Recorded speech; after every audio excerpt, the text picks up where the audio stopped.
Students, आज हम पाठ 8 त्रिकोणमिति इस पाठ में अगला भाग देखेंगे। आज इस भाग में हम टॉपिक देखने वाले हैं 30 अंश, 60 अंश, 90 अंश। जो त्रिभुज होते हैं उसमें 30 अंश, 60 अंश माप वाले कोणों के त्रिकोणमिति अनुपातों के मान क्या होंगे वो हमें ज्ञात करना है। तो ये ज्ञात करने के लिए हमें एक समकोण त्रिभुज तो दिया ही जाएगा, क्योंकि त्रिकोणमिति बोला जाए और समकोण त्रिभुज ना हो ऐसा हो ही नहीं सकता। त्रिकोणमिति और समकोण त्रिभुज एक दूसरे के पूरक हैं। तो समकोण त्रिभुज में प्लस पॉइंट अब इस भाग में हमें क्या दिया जाएगा, 30 अंश और 60 अंश, अर्थात वो त्रिभुज 3 कोणों वाला होगा।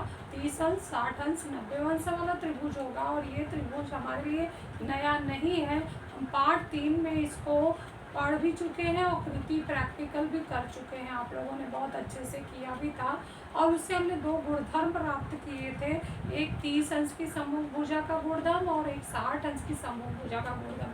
30 अंश की समूह भुजा का गुणधर्म क्या होता है कि 30 के सामने वाली भुजा कर्ण की सदैव आधी होती है।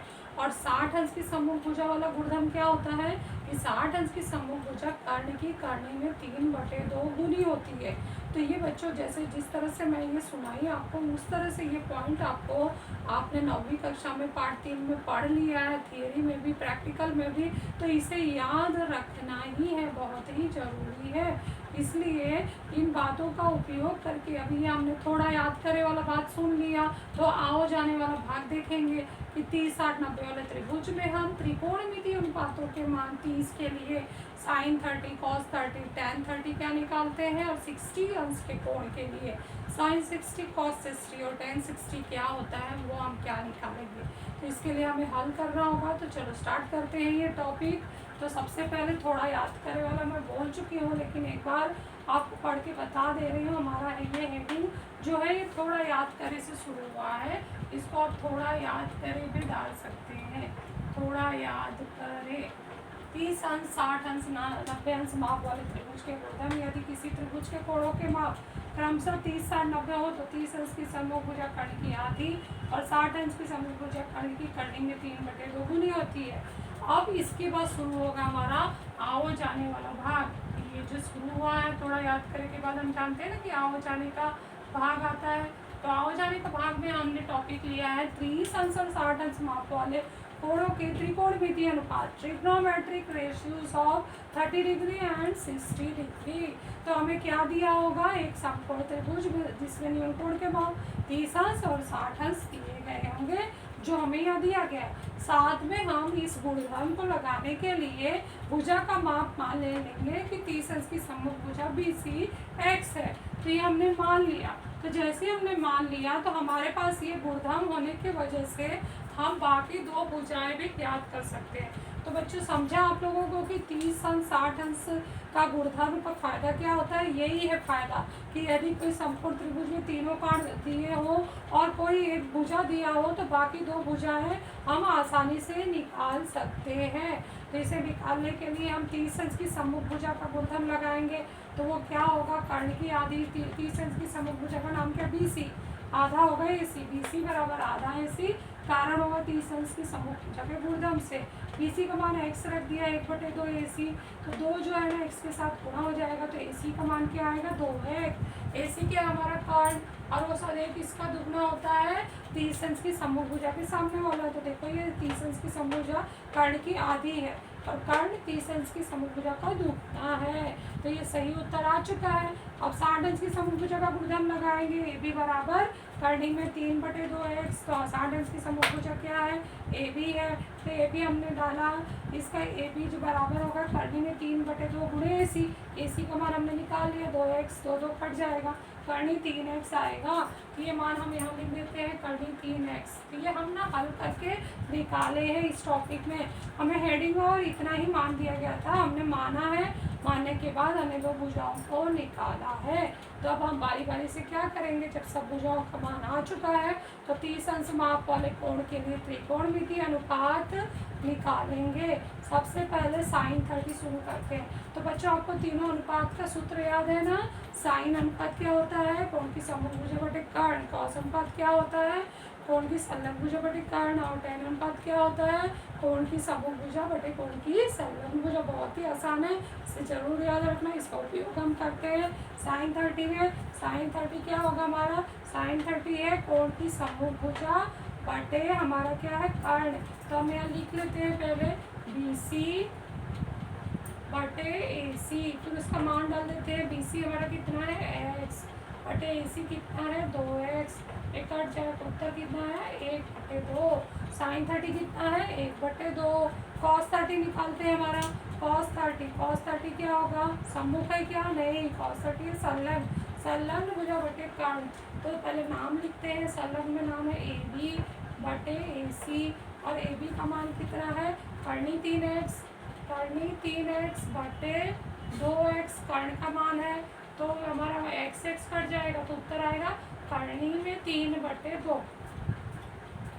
tan 30 क्या होगा, सम्मुख भुजा बटे संलग्न भुजा। सम्मुख भुजा का मान BC बटे AB, तो BC बटे AB,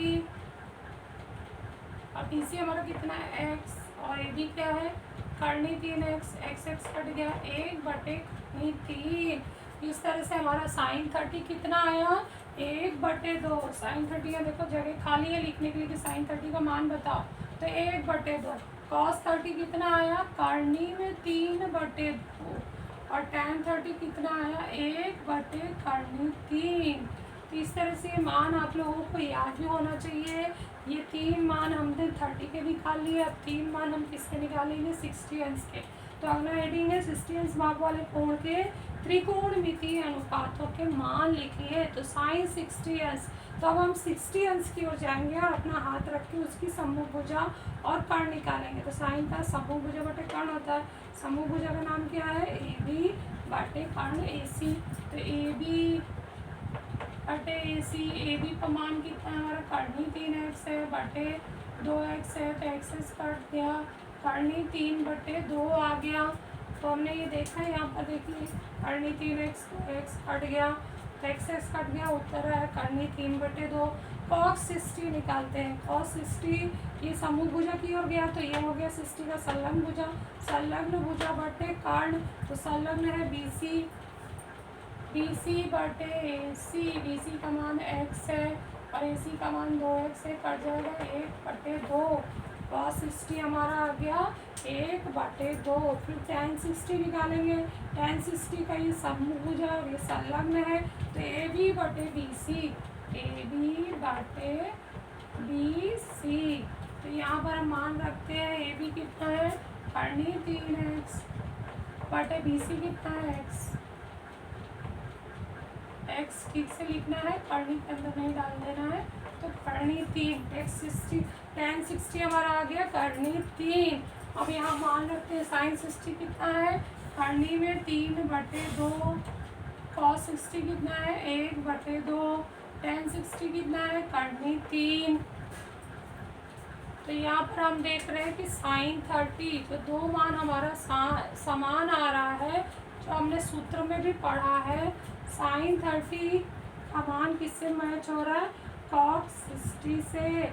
तो ये हमारे कोटिपूरक कोण दिखाई दे रहा है। sin 30 क्या होगा, ये 60 हम कैसे लिख सकते हैं 90 - 30 के रूप में लिख सकते हैं। तो sin 30 बराबर हो गया cos 90 - 30।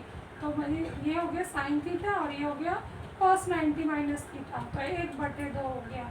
उसी तरह से cos 30 का मान और sin 60 का मान सेम हो रहा है। तो अगर ये cos थीटा है तो ये किसके बराबर होगा sin 90 - थीटा, यानी थीटा 30 है तो ये 90 - 30 हो गया। तो 90 - 30 क्या होता है 60। तो ये cos थीटा बराबर sin 90 - थीटा, cos थीटा बराबर sin 90 - थीटा, और ये दोनों बराबर हो गए। तो ये हमारे कोटिपूरक कोणों के सूत्र आ गए।